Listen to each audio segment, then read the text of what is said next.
With Sonic Advance 1 and Sonic Advance 2 played again to full completion, the next one was Sonic Advance 3. Again, I'm aware that Sonic Battle came out next, but the genre for that game is completely different. It's more a fighter, which I will look at sometime, but for now we'll move on to Advance 3, as I'm more into the platforming side for Sonic on the Game Boy Advance. Plus I played all 3 games as a kid, and it's very interesting giving them a revisit. From my childhood, Advance 3 was actually my second game in the series. Yeah, it went Advance 2, Advance 3, then Advance 1. A bit backwards, but hey, I was a kid at the time and so would just play whatever I found at the time. I fondly remember finishing this game to 100% in autumn 2008, and 15 years later, did it all over again. Only this time, much like Advance 1 and Advance 2 revisits, played them on the original GBA cartridges, but via the Game Boy interface on the GameCube to capture the experience from them all. A really damn cool way to play your Game Boy library in high quality for the modern age. One that I plan to do a video on sometime in the future, but that's for another day. Let me tell you about my time revisiting Sonic Advance 3, and what I think of it now. Sonic Advance 3 is pretty fun. Yeah, for real. This one in the series was seen as the worst one for quite a while, but I strongly prefer this over Sonic Advance 2 now. Advance 3 is more of the experimental one, as when you play the game the way it's intended, it can be a fun time. See, the elements from Advance 1 and 2 are still there, being the main focus on platforming, and the speed is still there, albeit dumbed down a ton.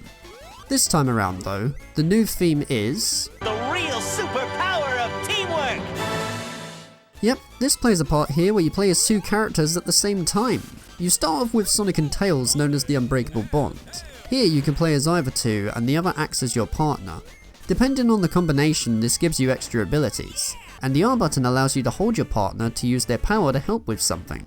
With Sonic and Tails, if you stand still then release the R button, Tails will throw Sonic super high into the air, so this can be useful for reaching higher areas.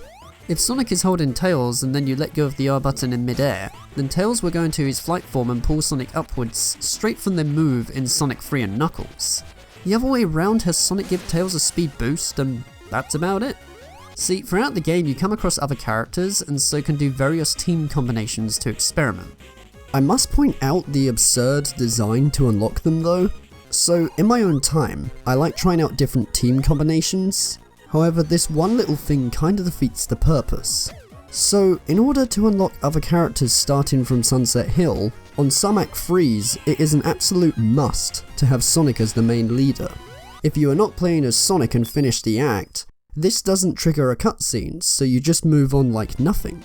Whereas if you are Sonic, this causes the cutscene to happen where the character jumps into the scene and an interaction is made, and so the character is now unlocked. My guess as to why this only happens with Sonic is because the conversation is all literally towards Sonic, so maybe they just couldn't fit in some extra cutscenes for the other characters?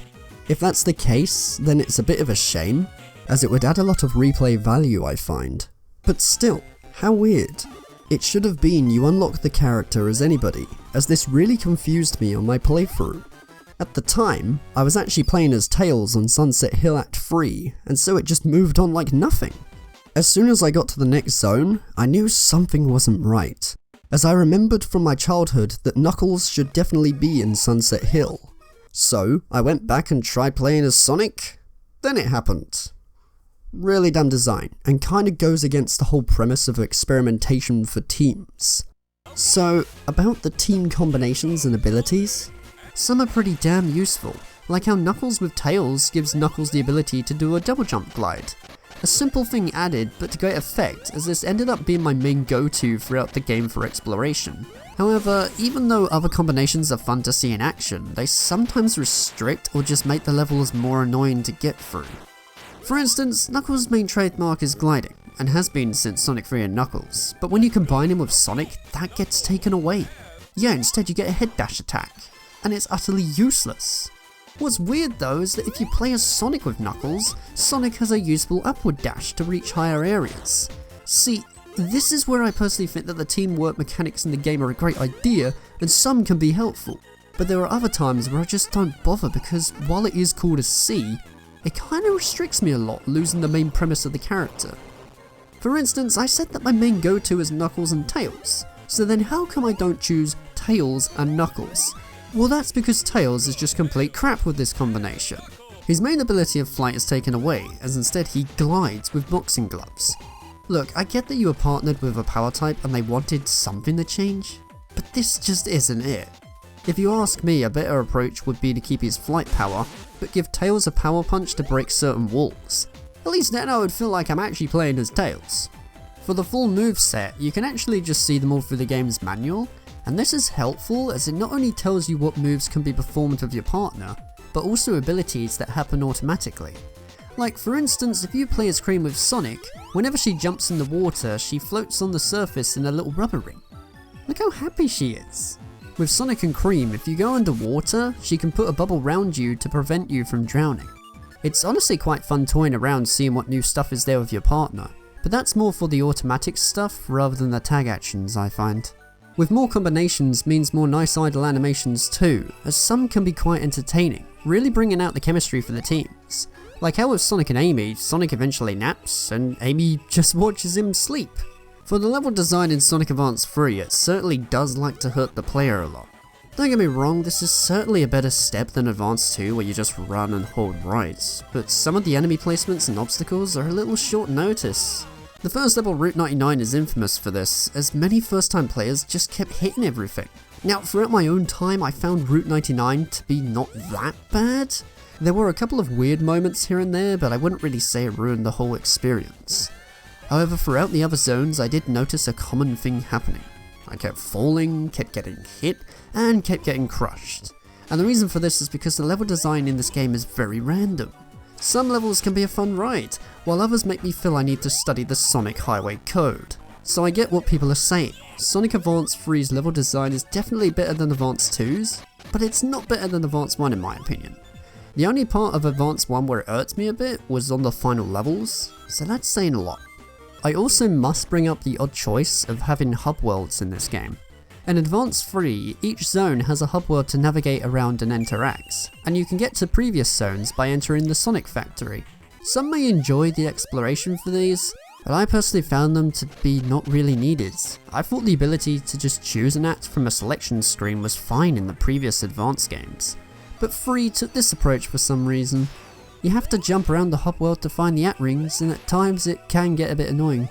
Especially in zones like Cybertrack where it keeps bringing you back to the start if you make a wrong turn. As for the bosses in Sonic Advance 3, they are honestly the best in the series for me. Advance 1 had a couple of fun but simple fights, Advance 2 being basically the same bloody thing each time, but Advance 3 really did super well on this. These ones require a bit of timing, accuracy, and also some experimentation. First time you come across these, you may die a lot, and it's the sort of death where it's the player's fault rather than the game's. For example, the boss in Toy Kingdom was a bit of a challenge, as I was making it harder for myself with the chosen team. This is where the experimentation falls in, as depending on how the boss acts, you can make it easier or more challenging by using the team combinations. To start with, I tried out Amy and Knuckles as I thought that it would give Amy more power and damage, but it actually hindered the fight. Instead, I found her to be too slow when using her hammer, and also to attack enemies in mid-air. It was all because I had to jump and press a button to attack, rather than just attacking from jumping. It's little parts that actually add a lot of challenge to the fights.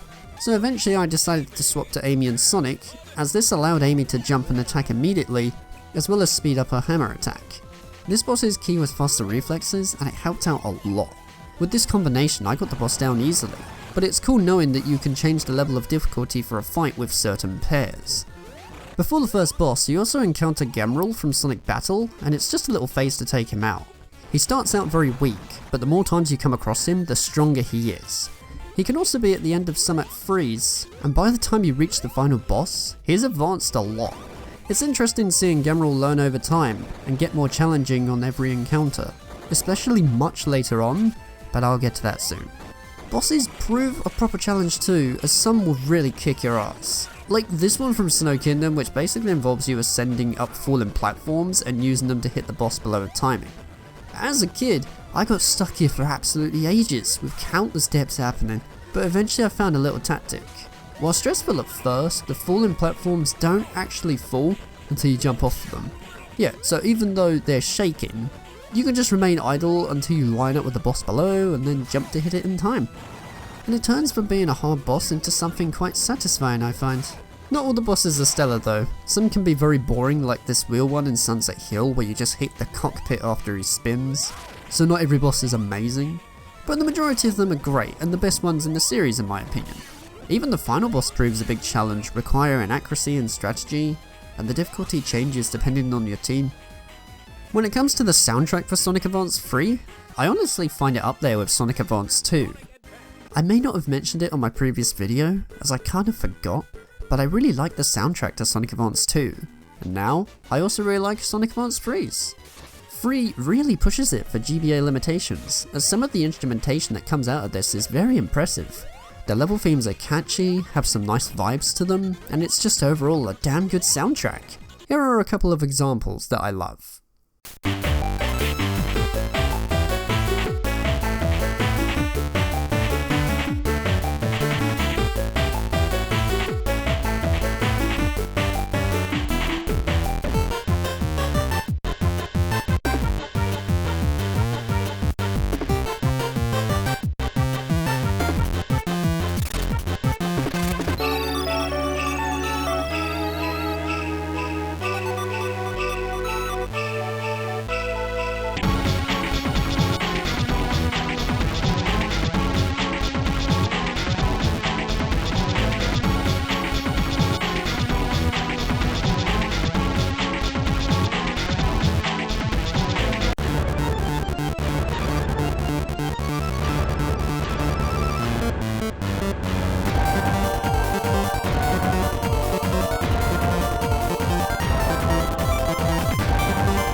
It's not just the music either, as even the sound engineering is done well.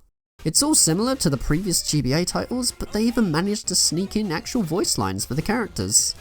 Okay! Sonic and Tails! They are incredibly compressed, but you can definitely tell it's the original voice cast. Characters will speak whenever you select a team, perform an art trick in the air, if you clear an act, and even if you die. It may be something small, but compared to the other games it's nice to hear the characters speak. Shows the growth in the series and the push for each title. Now here's the nice thing I like about the Chaos Emeralds for this game. It's a lot better than Sonic Advance 2. In this one you do still have to hunt around the levels to find things, but this time around it isn't as annoying. In order to get the Chaos Emeralds, it's quite the hunt though. In each zone there is a Chao garden and you can use the select button to bring up which levels lost Chaos are located in. So from there you need to find the Chaos and the axe. There is also one extra Chao hidden around the zone's hub world, but they're pretty easy to find. In fact, probably the easiest I found. To start with, it's not too bad as the first level of Route 99 has pretty fair placements, and you're encouraged to explore every nook and cranny. Also, as soon as you find a lost Chao, it immediately saves, meaning you don't have to locate them all and finish the level in one swoop. If you find that you're a little lost, then you can just quit and jump back in. Throughout my time finding the Chao, I did find it a bit hit and miss though.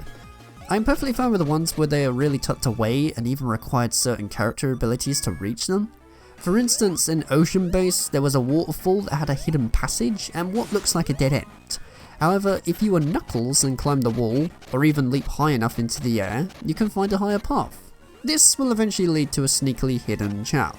You see, where you go all out of your way in suspicious locations to find one I find cool, and makes me really feel like I observed well, but some Chaos were placed very randomly. It's kind of on and off for me.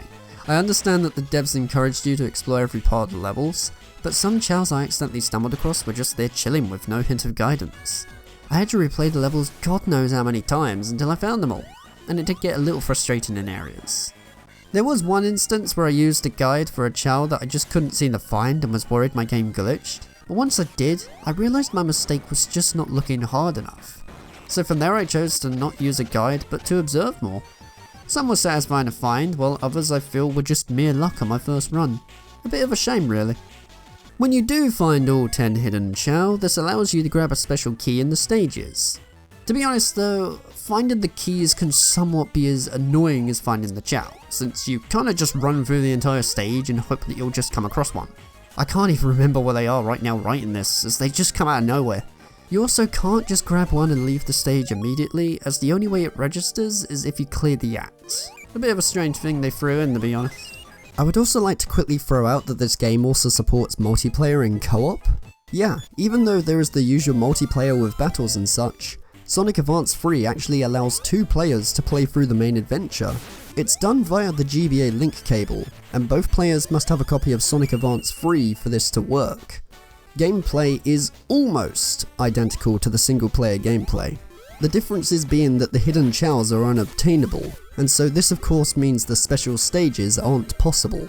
Which is fascinating, as even sources like Sonic Retro state that gameplay is the same as in single player, except both players play an active role, and both of them can use tag actions freely. Nothing that says about the lack of hidden chow at all, so that's odd. I checked this myself by running a local 2-player mode on MGBA, and yeah, to my surprise, the start of Route 99 Act 1 didn't have that chow at the start in 2-player, yet when I rebooted in single player it was there. Why no one has pointed this out, I don't know, as I was misled into thinking that you could chow hunt in 2-player. Back in the day though, the co-op on its own must have been pretty cool. Imagine getting the game back in 2004, alongside your mate and playing through the whole game together, linking up via the GBA link cable. There are also some clever little features that make it pretty fun in 2-player.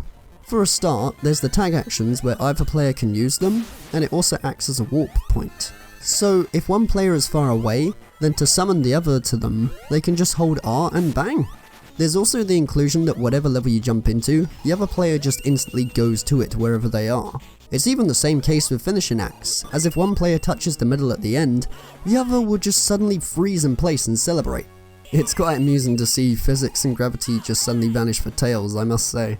The only problems of 2-player being that both players share the same pool of rings, so if one person gets hit, it also screws the other player, and if one dies, instead of the other being able to carry on, it's also a death for them as the character just freezes in place. It's also a huge missed opportunity, that hidden chows can't be found nor collected. Imagine how cool it would have been to be hunting round for them, where one player goes in one direction while the other scouts the other way, making the hunt easier.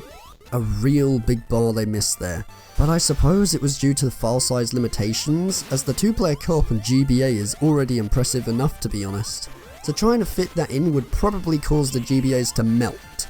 And that's the 2-player co-op. A nifty little thing they added in, and it's honestly hilarious how a game from 2004 handles multiplayer much better than the recent Sonic Superstars. Anyway, on to the special stages. When you obtain the special key, you can then use it to unlock the big spring in the Zone hub worlds. And from here, you enter the special stage for a chance to nab the Chaos Emerald. And to me, these are the best special stages in the Advanced series. It may use a Mode 7-like effect, but the vision is greatly increased with a good sense of challenge. See, I didn't mind the whole airboard thing with Sonic Advance, but the depth perspective was quite bad. Advance 2's was certainly the one with the most control, but the objective was just too boring and too easy. Advance 3 changes this up a notch, where your character is put on the wing of the plane and you must move around to grab the required amount of rings. What I like about these special stages are multiple things. Even though it is in a Mode 7 style perspective, they don't make the animations or visuals too much. You have the bottom half where you see the ground beneath you scroll, and also have the colour represent the colour of the emerald. But the top half is just blue with stars and a little glass dome. This balances everything nicely, as I feel I can actually see where I am in 3D space. You can see the rings coming up more clearly, so it gives you better time to react and follow the line. You're even able to jump, making it possible to grab rings that rise up too far, as well as bouncing silver bombs to gain even extra rings. To act as a little boost for the goal though, there are even these blue boost pads, where as soon as you hit one, not only does the turning speed for your plane increase, but it doubles the rings you collect. Then it's up to you to clear 2 parts of a special stage collecting rings to grab the emerald. This is what I like about these stages though. They are interesting, have a lot of tight control, and the majority of them don't expect you to be absolutely perfect, giving you a lot of leeway. The later ones like Zone 7 of course do, but that acts as a final challenge, so I'll let that slide. And that is the special stages in Sonic Advance 3. For everyone. Yep, unlike Advance 2 where you grab an emerald per character, 3 goes back to the logical way, where as soon as you grab an emerald as any character, it applies for them all. This alone right here is why I strongly prefer this style of emerald hunting over Advance 2. Finding the chow and stuff might take some time along with the keys, but the fact that everything just stays and you never have to do it again is a nice touch. The only part that I found was a little unnecessary was grabbing the keys, as you need to clear the actual act for them. If it were me, I would basically make a part of the hub world where the spring is locked behind the door that only opens as soon as you have all 10 chow. That way your main mission is grab the chow, and you have limitless times you can attempt special stage. As one thing that can be a pain is if you fail to nab the emerald, you have to go back to one of the acts to retrieve the key again. It is possible to farm for the keys, but that honestly takes way too much time. So yeah, the emerald system in this game is definitely an improvement, but certainly not the best either. The special stages themselves rock though. There are also these extra collectibles for 100% completion being the medals, and these are obtained whenever you clear an actual boss. They range from bronze, silver and gold, depending on how fast you clear one. I wouldn't recommend going after these though, as when I got all gold medals, it just unlocks time attack mode for bosses. Unless you really want the best times against bosses, don't bother with this. They're also not too difficult either, as since your goal is to get to the end fast, you can just bypass a lot of parts depending on your team. Yet, even though Sonic is the fastest, others can actually be more beneficial. And that's the medals. They're there, and not too important for me. When you do obtain all the Chaos Emeralds, you get access to the extra bots, as well as the secret code on the title screen. What does the code do? Well, it allows you to do all the special stages in one run, and you get absolutely nothing for it at the end. Yep, I'm serious, I tried this myself and there's just nothing. A bit of a pointless feature if you ask me, as you can just get to the special stages when the zone springs. As for the extra boss, it's not too bad. See, when you defeat the final boss normally without the emeralds, you get the ending where you catch up to Eggman and bring peace back to the world. It's quite a charming ending really. But if you do have all the emeralds, when given chase you get stopped by Gemrel, who nabs the Chaos Emeralds from you and turns into this giant Mick thing. From here a big plot twist happens where he betrays Eggman, and so we are greeted to this transformation scene.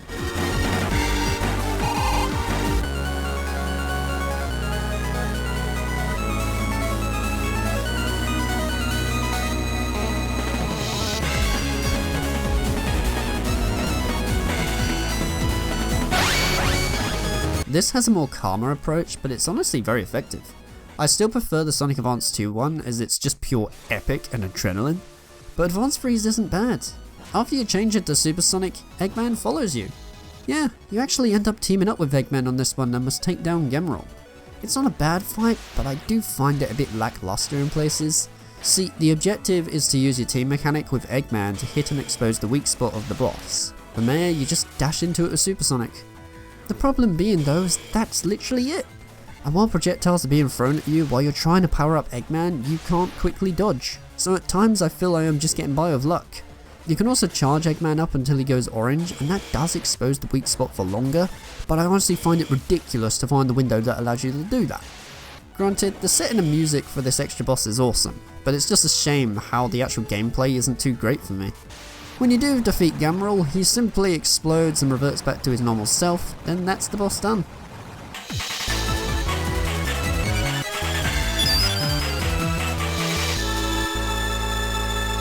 And we are greeted to this extra cutscene. Sonic loses his supersonic powers and awakens on the ground with his friends thrilled to see him.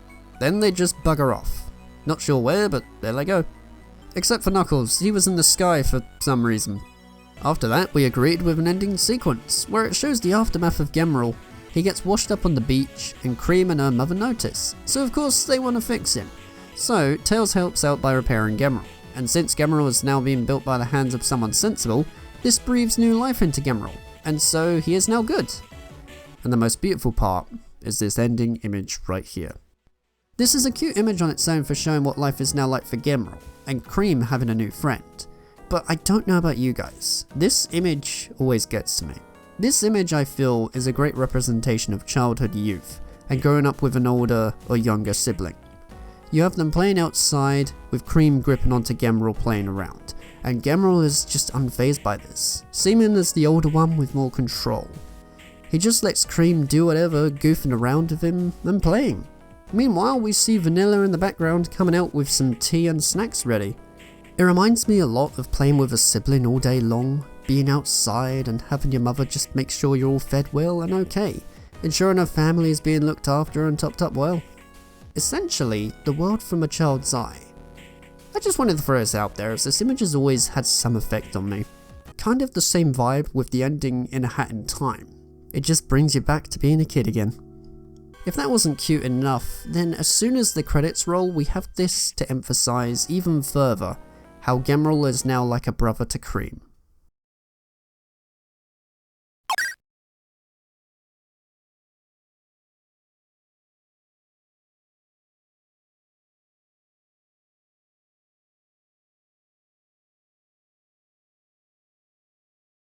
And that right there is Sonic Advance 3, everyone. Honestly, this game is pretty decent. I definitely found myself enjoying this one way more than Sonic Advance 2. Some of the level design may have been a tad odd here and there, but I really enjoyed the majority of it. It was definitely a unique step in terms of gameplay for the Sonic series. My favourite part definitely being the bosses, as they really gave true purpose for which team to choose, and I also really liked the special stages. As for the team mechanics, some were hit and miss. And the emerald hunting I kind of enjoy, certainly way more than Advance 2's, but probably can't see myself going back to it again anytime soon. Like I said before, some of the channel placements are fine, but there are some which I feel were very random and you could only find for just a pot of luck when playing through a level. Also, the special keys seemed a bit unnecessary and felt more like padding. Other than that though, I'd highly recommend this game, as it's my second favourite in the Advance series. My number one definitely goes to Sonic Advance 1. As I feel that one was the most balanced out of them all for basically everything. I even played that game again during the trip recently and still found it a blast. It's been fun revisiting these games from my childhood and getting a more up-to-date perspective, but now I guess it's time for me to move on to something else. What will that be? I actually have no idea right now, but whatever is next I'll deliver with high quality. So stay tuned for whatever my brain cooks up next, and thank you for listening.